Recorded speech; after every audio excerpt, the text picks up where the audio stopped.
علیہ وسلم تسلیما اللہم صلی صلاۃ و سلام علیک یا رسول اللہ صلی اللہ علیہ وسلم۔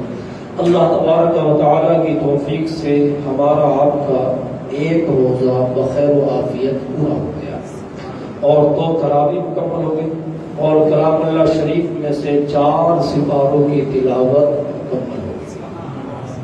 اللہ تبارک و تعالیٰ اس تلاوت کو، روزوں کو اور صحت و رفتار کو قبول فرمائے۔ قرآن مجید فرقان حمید کا درس نماز تراویح کے بعد میں اس لیے اہم ضروری ہے کہ تاکہ آپ کو یہ معلوم ہو سکے کہ آپ نے سنا کیا ہے۔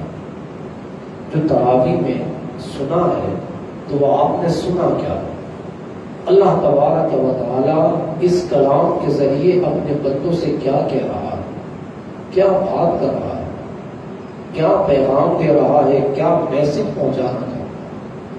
تراویح کے بعد میں بہت سارے لوگ اپنی ضرورتوں کی وجہ سے چلے جاتے ہیں، لیکن چاہیے کہ وہ کم سے کم ماہ رمضان میں اس درس تفسیر میں شرکت کریں تاکہ انہیں یہ معلوم ہو کہ 4 سپارے مکمل ہو گئے تو کون کون سی سورت پڑھی گئی ہے، کتنے رکوع ہو گئے، کس سورت میں کتنے رکوع، کتنے آیات ہیں، کس سورت کا مضمون کیا ہے، ٹاپک کیا ہے، اللہ تبارک و تعالی کتنی اپنے بندوں سے بات کر رہا ہے۔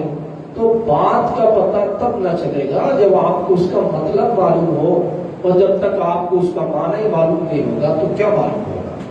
اس لیے درس تفسیر ہوتا ہے رمضان میں اکثر جگہوں پر، بہت ساری جگہوں پر جو ہے نئے آج کل حفاظ فارغ ہوتے ہیں الحمدللہ، تو ان کو موقع ملتا ہے تراویح پڑھانے کا، تو خاص کر کے لوگ حفاظ کو رکھتے ہیں۔ حفاظ کو رکھنے سے پہلے آپ یہ بھی جاننا ضروری ہے آپ کو کہ کسی بھی مسجد میں کوئی بھی اگر کسی حافظ کو رکھے تو کم سے کم اتنا جان لے کہ وہ خالی حافظ نہ ہو، کم سے کم اسے اتنا ضروریات دین کا علم ہونا چاہیے۔ حافظ بندہ ہو جاتا ہے لیکن اسے بنیادی علم بھی نہیں ہوتا ہے کہ کہاں اگر سجدہ سہو ہو گیا تو ہوگا کہ نہیں ہوگا، کن مسائل کی وجہ سے نماز میں فساد برپا ہو جاتا ہے، کب واجب ہو جاتا ہے، کیا واجب چھوٹ گیا تو اب کیا کرنا پڑے گا، ان باتوں کا علم بھی ہونا ضروری ہے۔ اور کم سے کم اگر کوئی عالم دین ہو تراویح پڑھانے والا تب تو بات الگ ہے، کیونکہ عالم جو ہوتا ہے اسے یہ معلوم ہوتا ہے کہ اب یہ سپارہ چلا، یہ آیت پڑھی ہے تو اس آیت کا مطلب یہ ہے، اللہ پاک یہاں یہ فرما رہا ہے۔ تو کبھی کبھی پڑھتے ہوئے کیفیت سے تعریف ہوتی ہے تو وہ یعنی اس کے معنی اور مفہوم کی وجہ سے۔ تو قرآن مجید اس کا بڑا مشہور نام ہے، حالانکہ اس کتاب میں اس قرآن پاک کے بے شمار نام ہیں، لیکن 6 بڑے مشہور نام ہیں، اس کے 6 نام بڑے مشہور ہیں۔ نمبر 1 قرآن کریم، اس کا ایک نام ہے قرآن۔ دوسرا اس کا ایک نام بڑا مشہور ہے، وہ نام ہے برہان۔ کیا نام ہے؟ برہان۔ تیسرا اس کا ایک نام ہے بڑا مشہور، وہ نام ہے فرقان۔ کیا نام ہے؟ فرقان۔ جیسے شہر رمضان الذی انزل فیہ القرآن ہدی للناس وبینات من الہدی والفرقان۔ تو اس کا القرآن، الفرقان اور البرہان یہ بڑا مشہور نام ہے۔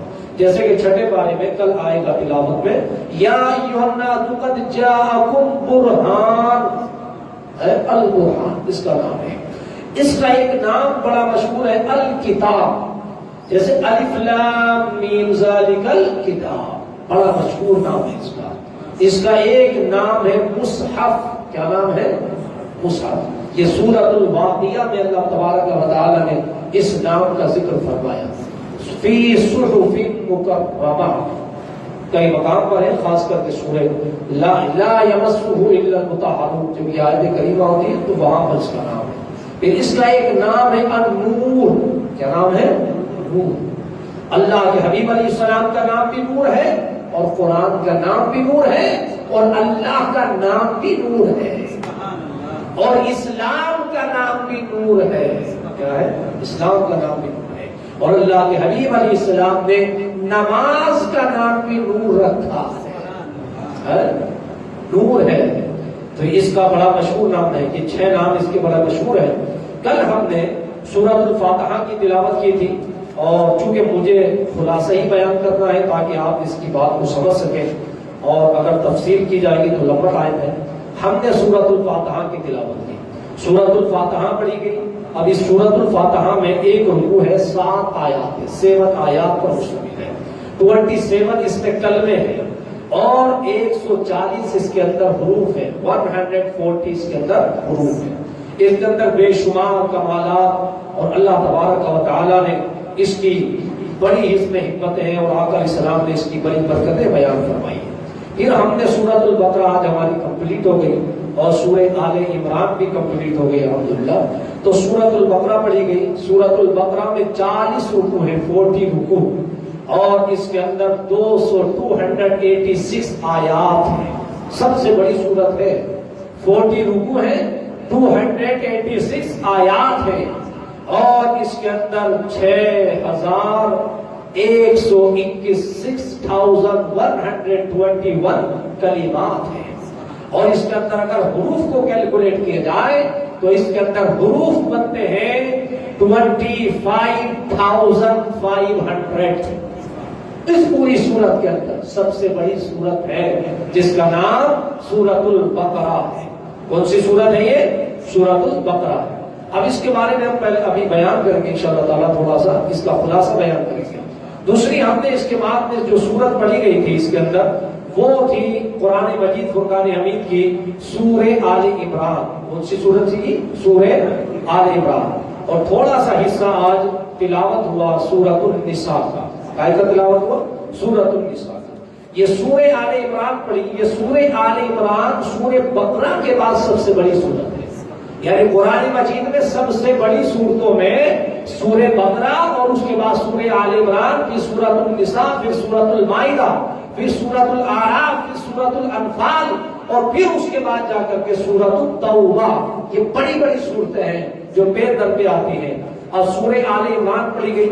سورہ آل عمران اس کے اندر 20 رکوع ہے، 20 رکوع، اور اس کے اندر 200 آیات ہیں، اور اس کے اندر جو کلمے ہیں وہ 3,480 کلمات ہیں پوری صورت میں، اور اس کے اندر اگر حروف ہیں تو 14,520 حروف پوری صورت میں بن جاتے ہیں۔ اب یہ جو صورت ہے سورۃ الفاتحہ، سورۃ البقرہ اور سورہ آل عمران، یہ سورۃ الفاتحہ کہاں نازل ہوئی؟ اس کے بارے میں علماء کا، مفسرین کا اختلاف ہے۔ مفسرین کے 2 اقوال ہیں، یہ فرماتے ہیں کہ یہ سورت مدینہ المنورہ میں نازل ہوئی، اور بعض فرماتے ہیں یہ سورت مکہ المکرمہ میں نازل ہوئی۔ حضرت امام مجاہد رحمۃ اللہ علیہ فرماتے ہیں یہ مدینہ المنورہ میں نازل ہوئی، اور ایک قول یہ ہے کہ یہ 2 مرتبہ نازل ہوئی ہے، ایک مرتبہ مکہ میں نازل ہوئی اور ایک مرتبہ مدینہ المنورہ میں نازل ہوئی ہے۔ اس کے قرآن مجید کے جتنے نام ہیں اتنے ہی نام اسی سورت کے بھی ہیں، اس سے زیادہ کسی اور کے نام نہیں ہے۔ اس سورت کے نام کسی کے کثرت، جیسے اللہ تبارک و تعالیٰ کے صفات 99 اسماء ہیں، اسی طرح سے اللہ کے حبیب علیہ السلام کے بھی 99 اسماء ہیں، اسی طرح سے قرآن کے بھی کثرت اسماء ہیں، اور اسی طرح سے سورۃ الفاتحہ کے بھی نام ہیں۔ کیا نام ہے؟ اس کی تلاوت کی جاتی ہے، اس کا نام ہے فاتحۃ الکتاب، اس کا نام ہے سورۃ الحمد، اس کا نام ہے سورۃ الفاتحہ، اس کا نام ہے القرآن، اس کا نام ہے الکتاب، اس کا نام ہے السبع المثانی، یعنی بار بار پڑھے جانے والی، اور اس کا نام ہے سورۃ الکنز، اس کا نام ہے سورۃ الوافیہ، اس کا نام ہے سورۃ الکافیہ، اس کا نام ہے سورۃ الشفاء، اس کا نام ہے سورۃ الشافیہ، اس کا نام ہے سورۃ الدعاء، اس کا نام ہے سورۃ التعلیم المسئلہ، اس کا نام ہے سورۃ السؤال، اس کا نام ہے سورۃ المناجات، اس کا نام ہے سورۃ التفویض۔ 25 اسماء ہیں سورۃ الفاتحہ کی، اور یہ جو اس کے 25 نامز ہیں، ان سے یہ معلوم ہوتا ہے کہ ہر چیز اللہ نے سورۃ الفاتحہ میں رکھی ہے۔ اگر آپ دعا کی نیت سے پڑھیں تو سورۃ الفاتحہ دعا بھی ہے، اگر خزانہ ہے سورتوں کا علم کا، یہ سورۃ الفاتحہ ہے۔ سب کے لیے کافی ہے، سورۃ الکافیہ اس کا نام ہے۔ اور شفا دینے والی بھی اللہ کے حکم سے، یہ پڑھو تو اللہ شفا دیتا ہے، تو اس کا نام سورۃ الشفا بھی رکھا۔ اگر کوئی مناجات کی نیت سے پڑھتا ہے تو اس کا نام سورۃ المناجات بھی رکھا۔ پھر اس کا نام السبع المثانی، ام القرآن، قرآن کی ماں، ام الکتاب، کتاب کی ماں ہے۔ کیا ہے سورۃ الفاتحہ؟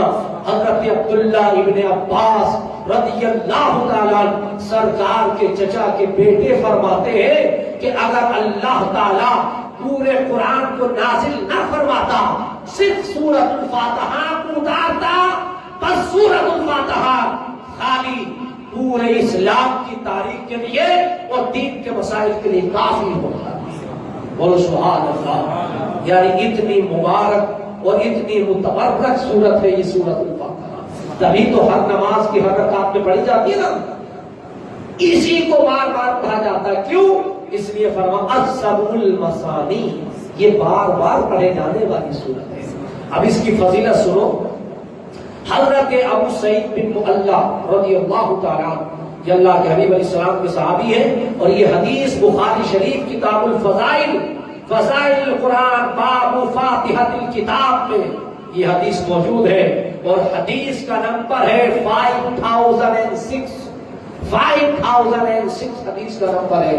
وہ بیان فرماتے ہیں کہ حضرت ابو سعید بن معلّہ رضی اللہ تعالیٰ کہتے ہیں میں نماز پڑھ رہا تھا مسجد نبوی شریف میں، اور نماز کی حالت میں اللہ کے حبیب علیہ السلام نے مجھے دیکھا اور پھر مجھے بلایا، آواز دی یا سعید، تو میں نماز میں تھا۔ فرماتے میرے دل میں خیال آیا میں نماز توڑوں اور حضور بلا رہے ہیں تو کیا کروں گا؟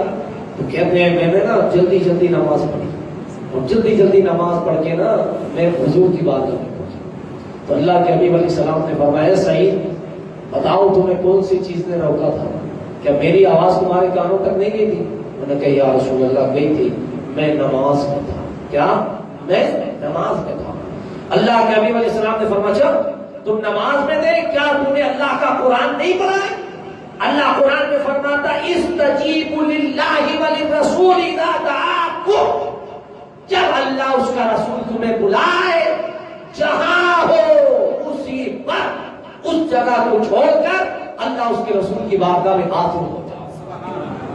حضرت سعید بن معلّہ کہتے ہیں جب میں حاضر ہوا تو اللہ کے حبیب علیہ السلام نے فرمایا کیا تم نے قرآن نہیں پڑھا ہے؟ پھر اللہ کے حبیب نے یہ آیت کریمہ تلاوت فرمائی، اور اس کے بعد فرمایا سعید جب میں نے تمہیں بلایا تھا تو تم نماز وہی چھوڑ کر تم آتے، کیا نماز وہی چھوڑ کر آتے، اور میں جو تم سے بات کہہ رہا تھا وہ میری بات تم سنتے۔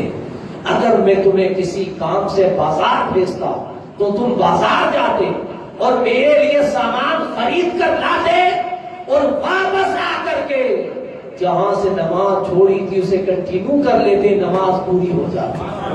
بولو سبحان اللہ، ارے زور سے بولو سبحان اللہ۔ یہ دیوبندی وہابی تبلیغی جماعت والے کیا کہتے ہیں کہ نماز میں نبی کا خیال آ گیا نماز خراب ہو جائے گی، اور حضور فرما رہے ہیں کہ تو آ میری بات سن، میں مارکیٹ بھیجوں، سامان لا کر کے جہاں سے پڑھی ہے چھوڑی تھی وہیں سے پڑھنا، دوبارہ نہیں پڑھنا، وہیں سے پڑھ لینا، تیری نماز ہو جائے گی۔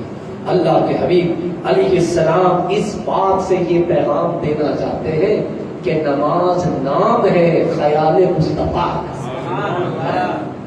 خیال اس پر اور بہت ساری حدیثیں ہیں۔ ایک حدیث وہ ہے اس کو تلاوت کیا کرو، پڑھا کرو۔ ایک صحابی رسول ہے وہ فرماتے ہاں حضرت ابو سعید بن معلّہ کہتے ہیں کہ جب میں اللہ کے حبیب علیہ السلام کی بارگاہ میں گیا تو اللہ کے حبیب علیہ السلام نے میرا ہاتھ پکڑا، یہ ساری باتیں کی، اور بات کرنے کے بعد بیان فرمایا کیا میں تجھے ایسی چیز نہ بتاؤں، کیا میں تجھے ایسی چیز نہ سکھاؤں قرآن پاک کی جو سب سے عظیم ہو؟ تو کہتے ہیں یا رسول اللہ، میں نے عرض کیا یا رسول اللہ صلی اللہ علیہ وسلم آپ بتائیں مجھے۔ حضور نے میرا ہاتھ پکڑ لیا، حضرت ابو سعید بن معلّہ کہتے ہیں میرا ہاتھ پکڑ لیا اور باتیں کرتے ہوئے مسجد نبوی شریف کے دروازے تک آ گئے۔ جب دروازے سے نکلنے لگے تو میں نے عرض کی یا رسول اللہ صلی اللہ علیہ وسلم آپ نے فرمایا تھا کہ آپ مجھے وہ سورت سکھائیں گے جو سب سے زیادہ عظیم ہو، وہ کون سی ہے؟ تو اللہ کے نبی علیہ السلام نے فرمایا اس سورت کا نام سورۃ الحمد ہے، الحمدللہ رب العالمین۔ یہ قرآن کی سب سے عظیم سورت ہے۔ بولو سبحان اللہ۔ حضرت عبداللہ ابن عباس فرماتے ہیں، اور بہت ساری حدیثیں اس پر ہیں۔ ایک حدیث ہے اللہ کے حبیب علیہ السلام کی حدیث ہے کہ چند صحابہ سفر کر رہے تھے، مدینہ شریف کی بات ہے، اس زمانے میں یہ سورت نازل ہوئی، تو مدینہ شریف سے تھوڑے فاصلے پر تھے، تو ایک کہیں سے اس زمانے میں جو سرائے خانے وغیرہ ہوتے تھے، لوگ سفر کرتے تھے، کیمپ لگا کے رک جاتے تھے، تو ایک بادشاہ تھا کسی جگہ کا، تو وہ آ رہا تھا، تو سارے لوگ اس کے حوالی موجود تھے، جنگل تھا سب، تو اس نے جو اس کا کنگ تھا قافلے کا، اس کو سانپ نے کاٹ لیا، سانپ نے کاٹ لیا، بعض روایت میں بچھو نے بھی مارا، اس کی روایت، اب وہ کاٹ لیا، اس کو زہر آلود ہو گیا، پریشان ہو گیا، زہر چڑھنے لگا، تو اس کی بیٹی نے، ان لوگوں نے کافی کوشش کی کہ ٹھیک ہو جائے، طبیبوں نے علاج کیا کہ ٹھیک ہے، تھوڑی دور پر یہ جو چند صحابہ تھے ان کا بھی قافلہ تھا، تو اس کی بچی چراغ لے کر کے، وہ لائٹ تو نہیں ہوتی تھی اس زمانے میں، مشال جو ہے کپڑا وغیرہ جلا کر کے لکڑی وہ لے کر کے آئی، اور ان کے قافلے تک پہنچی، انہوں نے کہا تم میں کوئی ہے ایسا شخص کہ میرے باپ کو سانپ نے کاٹ لیا ہے، کوئی زہر اتار سکتا ہے؟ تو کہتے ہیں کہ ایک صحابی حضرت سعد کھڑے ہوئے، اور وہ کھڑے ہوئے، وہ ساتھ میں ان کے چل دیے، اور وہ گئے جانے کے بعد میں جہاں سانپ نے کاٹا تھا، پاؤں میں بند وغیرہ بنے ہوئے تھے، اور انہوں نے گئے اور وہاں پر جانے کے بعد کچھ پڑھا اور پڑھ کے دم کیا، اب دم کیا تو اللہ پاک نے اسے شفا، بولو سبحان اللہ، شفا عطا کر، سانپ کا زہر اتر گیا، تو اس نے خوشی میں نا، اب زہر اتر گیا، کون ہے کیا ہے، تو اس نے خوشی میں انعام دیے، بکریاں دی کچھ، اور اس زمانے میں تحفے میں اسے سامان دیا، جب سامان دیا تو یہ صحابی اپنے کیمپ میں جہاں صحابہ اور بھی موجود تھے وہاں لے آئے، انہوں کہا یہ بات تو بڑی نہیں ہے کہ ہم یہ کیسے استعمال کریں کہ اس نے تحفہ دے دیا، وہ صحابہ جب آئے تو انہوں نے کہا بھائی اس نے کیا دم کیا جو آدمی، انہوں نے مذاق بنایا، کیا دم کیا تھا تم نے جو تم اس کا زہر اترنے لگا، تو انہوں نے کہا میں نے سورۃ الحمد پڑھا تھا، کیا پڑھا تھا؟ سورۃ الحمد، سورۃ الفاتحہ پڑھا تھا۔ جب یہ بات صحابی نے کہی تو باقی جو صحابی مذاق کر رہے ہیں وہ خاموش ہو گئے، کیونکہ کتاب اللہ کی بات آ گئی، اللہ کے قرآن کی بات ہے، خاموش ہو گئے۔ انہوں نے کہا کہ میں نے تو یہ پڑھا تھا اور اللہ نے شفا عطا فرما دی ہے، تو یہ جو بکری وغیرہ سب دی ہے انعام میں تحفے میں، اس کا کیا ہوگا؟ اب یہ مسئلہ نیا تھا کہ اب قرآن پڑھ کے دم کیا ہے، دم کرنے کی وجہ سے خوشی میں تحفہ دیا، گفٹ دیا، اب اس کا استعمال جائز ہوگا کہ نہیں ہوگا؟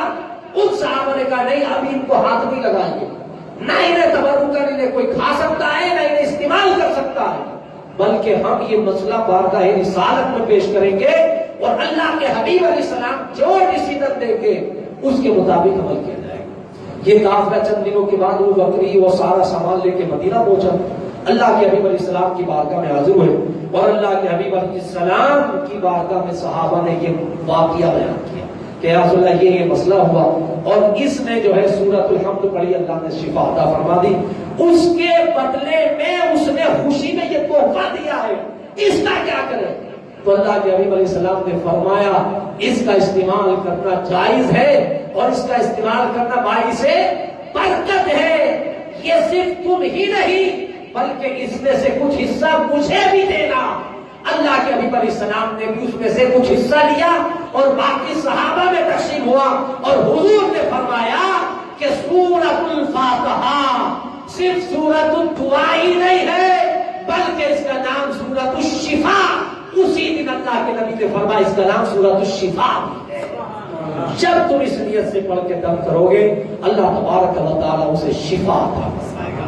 اللہ پاک ہمیں اور آپ سب کو دارین کی نعمت عطا فرمائے، برکت عطا فرمائے، اور کلام اللہ شریف کو پڑھ کر اور اس کو سمجھنے کی بھی توفیق عطا فرمائے۔